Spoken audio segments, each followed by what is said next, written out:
पहलगाममध्ये अडकलेल्या पर्यटकांसाठी अमरावतीमधील नेत्यांनी व्हिडिओ कॉल केले। तिथल्या पर्यटकांची विचारपूस करून त्यांना धीर दिलाय।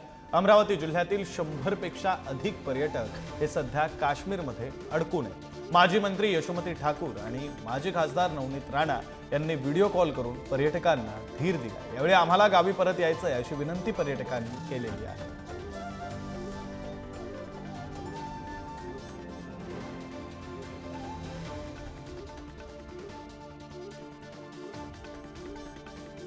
खरं 370 नोटबंदी आतंकवाद कमी करण्यासाठी या सगळ्या गोष्टींचं फेलियर इथे दिसतंय।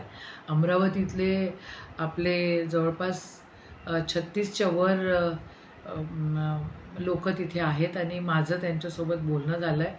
ते आता सुरक्षित आहेत। मी कलेक्टरांना देखील या सगळ्या गोष्टी अवगत केलेल्या आहेत आणि ते जिथे राहत आहेत तिथे सेफ आहेत असंही त्या सगळ्या मंडळींनी मला सांगितलं। जो टेररिस्ट असतो त्याची जात टेररिझमच असते, त्याची जात दुसरी कोणची नसते आणि टेररिझम संपण्यासाठी जे काय करायला पाहिजे ते करायलाच पाहिजे।